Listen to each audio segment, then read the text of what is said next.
আমি একটা সিদ্ধান্ত পরিবর্তন করেছি।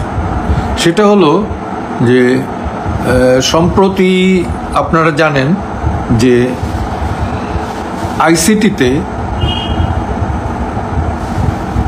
বঙ্গবন্ধু কন্যা মাননীয়া শেখ হাসিনাকে ডিফেন্ড করার জন্যে আমি আইনজীবী হিসেবে নিয়োগ চেয়েছিলাম।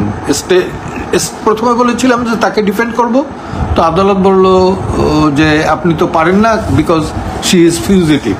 মিনওয়াইল প্রসিকিউশন বললো যে অনলি স্টেট ডিফেন্সের প্রভিশনটা আছে। বললো ওকে, এনিহাউ তাকে ডিফেন্ড করতে চাই।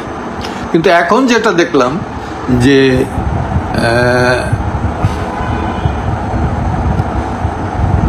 মাননীয়া শেখ হাসিনারও এই আদালতের প্রতি আস্থা নাই, এবং বিশেষ করে আমার বন্ধু, সহযোদ্ধা, সহকর্মী এবং রাজনৈতিক ভাবে আমরা পরস্পর স্বাধীনতার পূর্ব থেকেই জড়িত অ্যাডভোকেট ফজলুর রহমানের বিরুদ্ধে এই আদালত একটি আদালত অবমাননার মামলা আনয়ন করেছে। আমি সিদ্ধান্ত নিয়েছি যে ফজলুর রহমানকে আমি ডিফেন্ড করব। সো এই কারণে, এবং যে আদালতের প্রতি বঙ্গবন্ধু কন্যার আস্থা নেই, সে আদালতে তো আমি তাকে ডিফেন্ড করতে পারি না, উচিত না, অনৈতিক। তো সেই কারণে আমি ফর্মালি, যদিও আমি অ্যাপয়েন্টমেন্ট পাইনি, পেলে পরে তাকে ফর্মালি জানাবো, আর না পেলে পরে এখান থেকে জানিয়ে দিলাম যে আমি আদালতে অন্তত বঙ্গবন্ধু কন্যার পক্ষে বা তাকে ডিফেন্ড করার জন্য দাঁড়াবো না। যা হবার হবে, দেখা যাবে। এখন বলতে পারেন যে আস্থা, বিচার বিভাগের প্রতি আস্থা আছে কিনা, এটা জনগণের কাছেই আমি ছেড়ে দিলাম। জনগণ দেখেন কতখানি আস্থাশীল বিচার বিভাগের প্রতি। আর এই বিচারটা তো আন্তর্জাতিকভাবে, বঙ্গবন্ধু কন্যার যে বিচারটা হয়েছে এই আইসিটিতে, এটার প্রতি আন্তর্জাতিকভাবে কিন্তু যারা গত 16 বছর যাবৎ আওয়ামী শাসনের এবং বঙ্গবন্ধুর কন্যার বিরোধিতা করেছে, তারা সেই হিউম্যান রাইট ওয়াচ এবং অ্যামনেস্টি ইন্টারন্যাশনাল সহ বহু আন্তর্জাতিক সংগঠনই তাদের মতামত ব্যক্ত করেছে। আর আদালতে যদি আমি প্রপার ওয়েতে নির্বিঘ্নে ডিফেন্ড না করতে পারি, তাহলে তো সেখানে আইনজীবী হিসেবে নিয়োজিত হয়ে কোনো লাভ নেই। আর আরেকটা কথা বলি যে যত কিছুই হোক, আমি অ্যাডভোকেট ফজলুর রহমানকে ডিফেন্ড করব, এটা তাকেও আমি বলেছি এবং তার পাশে থাকবো। শুধু এইটা নয়, সে মুক্তিযুদ্ধের বিরুদ্ধে এখন পর্যন্ত কোনো কথা বলে নাই। সে আমার চেয়েও কঠিন, আমার চেয়ে কেন, অনেকের চেয়ে কঠিন এবং অনমনীয় মুক্তিযোদ্ধা। মুক্তিযুদ্ধের প্রশ্নে সে কখনো কোনো আপোষ করে নাই। সেই আপোষহীন নেতা, যদিও আরেক দল করে, আমি যদিও কোনো দল করি না, তো তাকে আমি ডিফেন্ড করার জন্যে এগিয়ে যাব। আর আপনারা কেউ ভুল বুঝবেন না। শোনেন, আমি তো মানুষ, সাধারণ মানুষ, আমার সিদ্ধান্ত ভুল হতে পারে, কিন্তু আমি পারচেজেবল কমোডিটি না, বিক্রয়যোগ্য পণ্য আমি না, কোনো প্রকারের পণ্য না। আমি যেটারে সঠিক মনে করেছি সেটাই করেছি। একটু স্বাধীন চেতা মানুষ আর কি। অনেকে পাগল বলে, অনেকে নির্বোধ বলে যে স্বার্থ কিছুটাই বুঝলাম না। তো তাই যাই বলুক, অনেক শুভাকাঙ্ক্ষীরা আমাকে গালিগালাজও করেছে, আমি রাগ করিনি, কারণ তাদের গালিগালাজে আমি ধরাটা পড়েছি। কিন্তু এইভাবে গালিগালাজ করা কিন্তু ঠিক না। ভুল ধরিয়ে দিবেন, যদি শুভাকাঙ্ক্ষী হন ভুল ধরিয়ে দিবেন, বলবেন। গালিগালাজ করা ঠিক না, তাইলে তো বট বাহিনীর সাথে আপনাদের কোনো পার্থক্য রইল না। ওকে, ধন্যবাদ। আমি আবারও বলছি, আমি বঙ্গবন্ধু কন্যা শেখ হাসিনার আইনজীবী হব না। আরেকটি ঘটনা আজকে দেখলাম টেলিভিশনে, তো কোর্টে তো দিকে তো যাওয়াই যায় না ভিড়ে।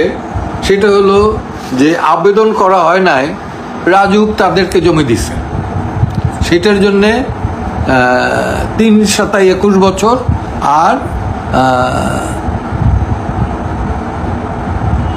সাইমা ওয়াজেদ পুতুল এবং জয়কে পানিশমেন্ট দিয়েছে 5 বছর করে।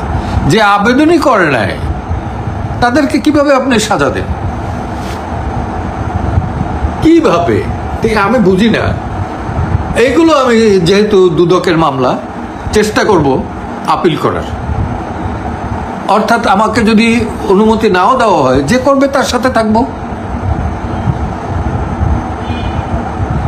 লড়াই ছেড়ে যাব না। একটা জিনিস খেয়াল রাখবেন, এই দেশ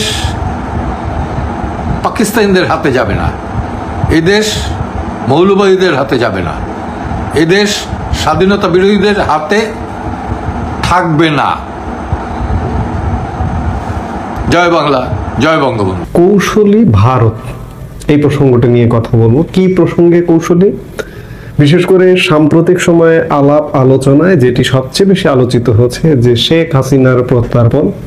বর্তমান বাংলাদেশের একটা সাজানো গোছানো ক্যাঙ্গারু কোর্টে গত 17 নভেম্বর শেখ হাসিনার বিরুদ্ধে একটি রায় বেরিয়েছে। সেখানে ফাঁসির রায় দেওয়া হয়েছে, মৃত্যুদণ্ডের রায় দেওয়া হয়েছে, কিন্তু শেখ হাসিনা তো অনুপস্থিত। বিচারটা হয়েছে তার অনুপস্থিতিতে। তিনি ভারতের সম্মানিত অতিথি হিসেবে নির্বাসনে অবস্থান করছেন, বাংলাদেশের নির্বাসিত প্রধানমন্ত্রী। রায় পরবর্তী সময়ে ইউনূস সরকারের পক্ষ থেকে বিবৃতি দেওয়া হয়েছে যে ভারত যেন শেখ হাসিনাকে প্রত্যর্পণ আইন অনুযায়ী ফেরত দেয়। ভারত বাংলাদেশ একটা প্রত্যর্পণ চুক্তি আছে, সেটি ভিন্ন প্রসঙ্গে প্রত্যর্পণটা চুক্তি হয়েছিল, কোনো সরকার প্রধান, কোনো রাষ্ট্রপ্রধান কিংবা কোনো রাজনৈতিক নেতাকে ফেরানোর জন্য নয়। সে ব্যাপারে যথেষ্ট কথা আছে। শেখ হাসিনার বিষয়টা রাজনৈতিক চরিত্র, কাজে একদমই ফেরানোর কোনো রাস্তা নেই। তো এরপরে গত শুক্রবারে বাংলাদেশের পররাষ্ট্র মন্ত্রণালয় ভারত সরকারকে একটি চিঠি দিয়েছে। সেই চিঠির গত শুক্রবারের পরে প্রায় সপ্তাহ হতে চললো, কিন্তু কোনো জবাব বা কোনো উত্তর পাওয়া যায়নি। কিন্তু চিঠি প্রসঙ্গে গতকাল ভারতের পররাষ্ট্র মন্ত্রণালয়ের মুখপাত্র রণধীর জয়সওয়াল প্রকাশ করেছেন বা স্বীকার করেছেন যে আমরা চিঠিটা পেয়েছি। ভারত সরকার সেটি পরীক্ষা করে দেখছে বলে জানিয়েছেন রণধীর জয়সওয়াল। বুধবার নয়াদিল্লিতে আয়োজিত সংবাদ সম্মেলনে সাংবাদিকদের প্রশ্নের জবাবে একথা বলেন তিনি। বিচারিক ও অভ্যন্তরীণ আইনি প্রক্রিয়ার অংশ হিসেবে এটি পরীক্ষা করা হচ্ছে, বলেন জয়সওয়াল। এর আগে শেখ হাসিনার মৃত্যুদণ্ডের রায়টা যেদিন হয়েছিল সেদিনই ভারত সরকার একটি বিবৃতি দিয়েছিল। মৃত্যুদণ্ডের রায়ের প্রক্রিয়ায় ভারত সরকার বলেছিল, আমরা শান্তি, গণতন্ত্র, অন্তর্ভুক্তি ও স্থিতিশীলতা সহ বাংলাদেশের জনগণের সর্বোত্তম স্বার্থের বিষয়ে অঙ্গীকারাবদ্ধ। এই লক্ষ্য অর্জনে আমরা অব্যাহতভাবে সব অংশীজনের সঙ্গে গঠনমূলকভাবে যুক্ত থাকব। এদিকে গতকাল বুধবার বাংলাদেশের পররাষ্ট্র উপদেষ্টা তৌহিদ হোসেন জানিয়েছেন যে ভারতের কাছে পাঠানো চিঠির কোনো জবাব এখনো পাননি তারা, কোনো উত্তর আসেনি। এত তাড়াতাড়ি উত্তর আশাও করি না আমরা, বলেন মিস্টার তৌহিদ হোসেন। সার্বিক বিষয় নিয়ে ভারত আসলে সত্যিকার অর্থে অত্যন্ত কৌশলী। যে ভারত যা কিছু করে কৌশলে করে। ভারত মার্কিন যুক্তরাষ্ট্রের সাথেও কৌশলে চলে, আর সেখানে তো বাংলাদেশ একটা চুনোপুটি ভারতের কাছে। মার্কিন যুক্তরাষ্ট্রকে যেভাবে মানে নাস্তা নাবুদ পায়ে ফেলছে, সেখানে বাংলাদেশ কিছুই না ভারতের কাছে। শেখ হাসিনার ফেরানো, শেখ হাসিনার মৃত্যুদণ্ডের রায় পরবর্তী বিবৃতি এবং গতকালকের নিয়মিত প্রেস ব্রিফিংয়ে রণধীর জয়সওয়ালের কৌশলী বিবৃতি বা কৌশলী বক্তব্য যে তারা খতিয়ে দেখছে যে এটা কি করা যায়।